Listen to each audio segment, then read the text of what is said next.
लेकिन मैं ये ज़रूर कहना चाहता हूँ कि जो सरसरी तौर पर मुझे ध्यान में आया है, जो मैंने पेन डाउन किया है, वो आपके साथ मैं ज़रूर चर्चा करूँगा। अगर मैं बात करूँ जम्मू कश्मीर में सर्विस सिलेक्शन बोर्ड के एग्ज़ामिनेशन में पेपर लीक हुआ, जहाँ पर कांग्रेस और एनसी की सरकार है, नेशनल कॉन्फ्रेंस की। उसी तरीके से Himachal Pradesh school examination board में उसमें पेपर लीक हुआ, जहां कांग्रेस की सरकार है। उसी तरीके से झारखंड में JAC में हिंदी और साइंस के पेपर लीक हुए झारखंड, जहां पर कांग्रेस और झारखंड मुक्ति मोर्चा की सरकार है। तेलंगाना में वहां पर इंटरमीडिएट के लैंग्वेज का पेपर लीक हुआ और वहां पर भी हमको मालूम है कि कांग्रेस और CPI की सपोर्टेड सरकार है। तेलंगाना में SSC में लैंग्वेज के पेपर लीक हुआ और वहाँ भी तेलंगाना में कांग्रेस पार्टी और CPI की सपोर्टेड सरकार है।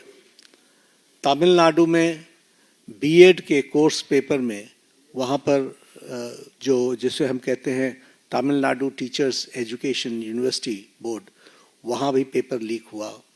वहाँ भी उस समय विपक्ष की सरकार थी। वेस्ट बंगाल में पुलिस कांस्टेबल का रिक्रूटमेंट एग्ज़ाम पेपर लीक हुआ, वहाँ उस समय TMC की सरकार थी।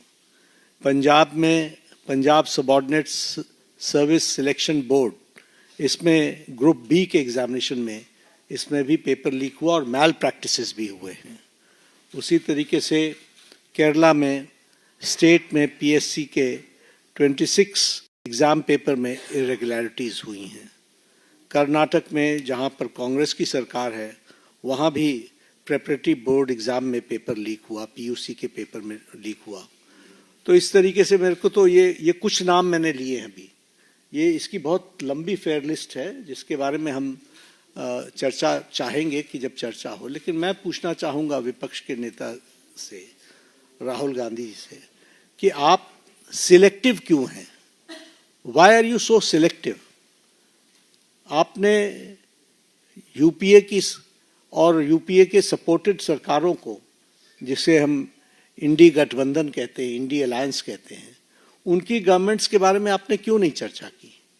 क्यों आपने अपने आप को उससे अलग रखा? ये स्पष्ट बताता है कि आपका उद्देश्य छात्रों का हित नहीं है।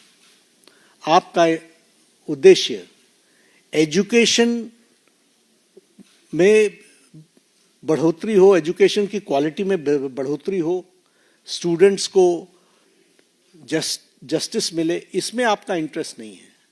आप स्टूडेंट्स के विषयों को, डिमांड्स को लेकर के आप पॉलिटिकल माइलेज लेना चाहते हैं, राजनीतिक रोटियां सेकना चाहते हैं, जो कि दुर्भाग्यपूर्ण है। लेकिन मैं इस मोड़ पर एक बात ज़रूर कहना चाहूँगा कि यह समय ये नहीं है कि हमारी सरकारें, आपकी सरकारें, तुम्हारी सरकारें, इस तरीके से हम इन चीज़ों को विभाजित करें। ये गंभीर मसला है और जैसा मैंने आपके सामने कुछ नाम गिनाए, ये बड़ी लंबी लिस्ट है जिसमें UPA की सरकारें इन्वॉल्व हैं जहां पेपर लीक हुआ है। लेकिन हम आरोप प्रत्यारोप से बाहर निकल करके हमें इस पर चर्चा करनी चाहिए, और चर्चा करने का जो सबसे अच्छा माध्यम है वो है सदन, वो है पार्लियामेंट। और हम चर्चा के लिए तैयार हैं। गहन चर्चा हो, गहन चर्चा के माध्यम से इसकी बारीकियों में हम जाएं। What are the factors which are leading to for paper leak, who are the people involve, and how the central government has responded. हमने किस तरीके से, जब हमारे ध्यान में कोई पेपर लीक आया है तो हमने किस तरीके से इसको एड्रेस किया है, और बाकी सरकारों को भी किस तरीके से इसमें एड्रेस करना चाहिए।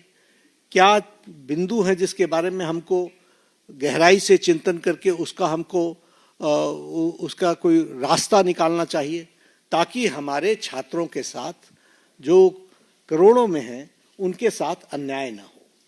और भारतीय जनता पार्टी, NDA, इस मामले में मोदी जी के नेतृत्व में बहुत गंभीर है और बहुत गंभीरता से हमने इन विषयों को लिया है। और इसीलिए हमने चाहा है कि संसद में इसकी चर्चा हो।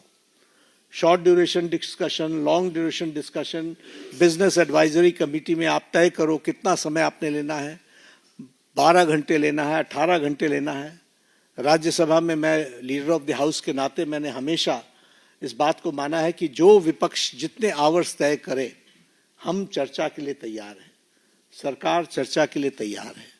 और विपक्ष को इस बात को ध्यान में लेकर के उसे गोल पोस्ट नहीं चेंज करना चाहिए। हम आरोप नहीं लगा रहे हैं, आरोप प्रत्यारोप नहीं होना चाहिए। हम इस समस्या का किस तरीके से निदान कर सकते हैं उसके बारे में हमको सोचना चाहिए। और पार्लियामेंट सबसे उपयुक्त फोरम है जहां हम गहराई से इसकी चिंतन कर सकते हैं। ड्यूरेशन विपक्ष तय करे और उसमें हर एक एस्पेक्ट्स के बारे में चर्चा हो और हम कोई ठोस नीति लेकर के आए, क्योंकि बच्चे कोई हमारे हैं, आपके हैं, वो देश के भविष्य हैं और देश के भविष्य की चिंता करना हमारी जिम्मेवारी है। और हमारी जिम्मेवारी में सरकार के साथ साथ विपक्ष की जिम्मेवारी भी है। इसलिए विपक्ष भी अपनी जिम्मेवारी को निभाए और हम सब साथ मिलकर इसका समाधान करें और कोई स्थायी समाधान की दिशा में हम आगे बढ़ें, ऐसा मैं निवेदन करना चाहता हूं। आज मेरी तरफ से इतना ही कहना है। मैं फिर आपको आश्वस्त करता हूं कि मोदी जी के नेतृत्व में चलने वाली सरकार जिम्मेवार सरकार, रिस्पॉन्सिबल गवर्नमेंट, रिस्पॉन्सिव गवर्नमेंट, ये हमेशा आतुर है कि सभी बातों की संसद में चर्चा होनी चाहिए और हम चर्चा के लिए तैयार हैं। वार्ता बहुत सौहार्दपूर्ण वातावरण में हुई। उनकी बातें हमने बहुत शांति से सुनी।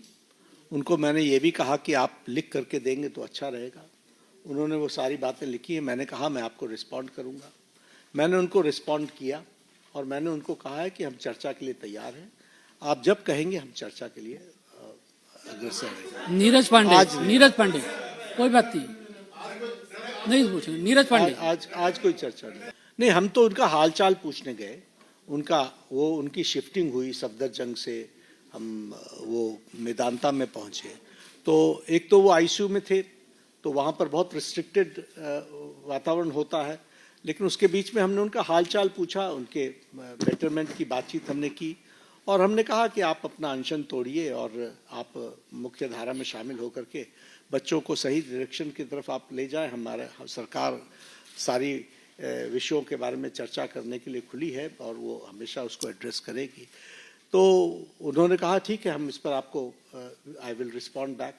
आज उन्होंने पत्र लिखा है, मुझे ओपन लेटर लिखा है। हम उस पर जवाब देंगे और जवाब दे करके वार्ता आगे बढ़े, इसकी हम चिंता करेंगे। जतिन ठक्कर,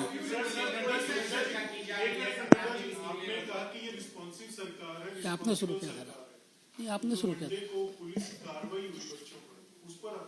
उसकी गहन चर्चा होगी ना, पार्लियामेंट में चर्चा होगी, डिटेल में हम चर्चा करने के लिए तैयार हैं। जब हमने कह दिया everything related to paper leak, we are ready to discuss on the forum of the parliament, will discuss. चलिए हम एक सवाल कीजिए। नहीं, इस तरीके से नहीं होते। हम चर्चा के लिए तैयार हैं, वो पार्लियामेंट में होगी, वो अपनी बातों को रखे, सरकार जवाब देगी। शर्मा जी पूछो, लास्ट सवाल आप जल्दी पूछो। मैं पार्लियामेंट में चर्चा करेंगे ना।